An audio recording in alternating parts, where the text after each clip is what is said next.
Hello guys, dahil kami lang tatlo dito sa bahay, yung anak ko, yung bunso, tapos yung asawa ko, at ako.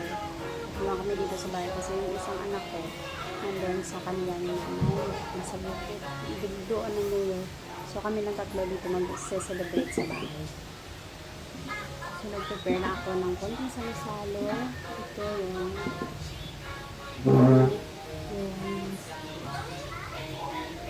handa ko na yung mga prutas, yung leche belly, tsaka carbonara. Meron din akong hinanda doon sa freezer ng buko salad, tsaka ng mango toast, at meron din cake.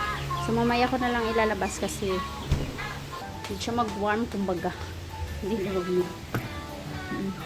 So guys, hintayin ko ng asawa ko para magsalo-salo ng advance before midnight kasi matutulog yung anak ko, yung bunso namin.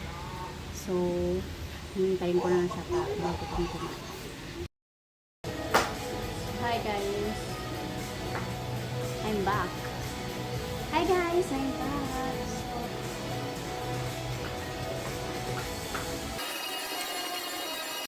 So ito lang inihanda ko guys sa New Year kasi kami lang dalawa ng asawa ko, yung anak ko, maliit pa, hindi kumakain. So kami lang dalawa yung kakain ng inihanda ko sa New Year. Kasi yung isang anak ko, pumunta sa Bukidnon nag-New Year sa kay nanay. So kami lang dito magsa-celebrate sa bahay.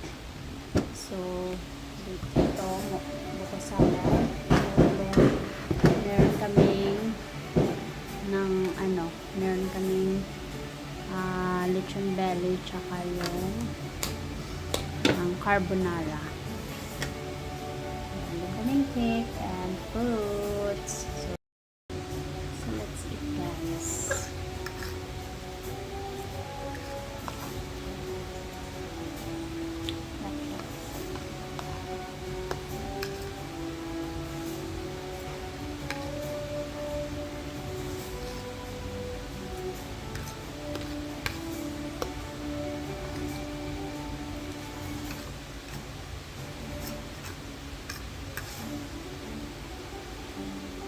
Masarap na guys. Creamy kasi na layer na.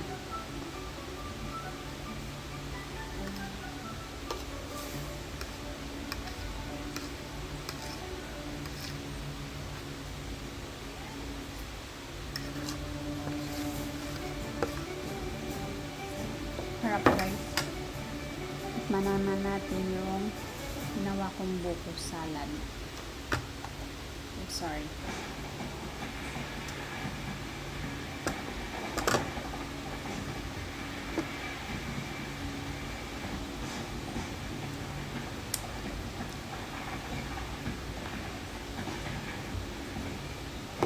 So ito naman ang ginawa kong buko salad. Tapos na natin ang masarap.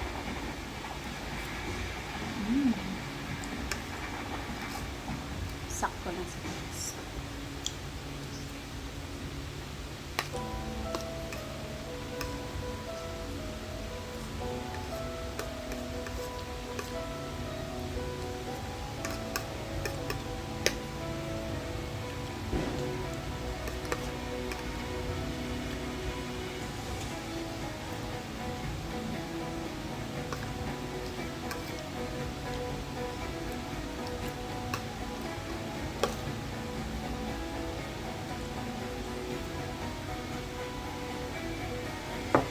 So that's all guys. Thank you and Happy New Year!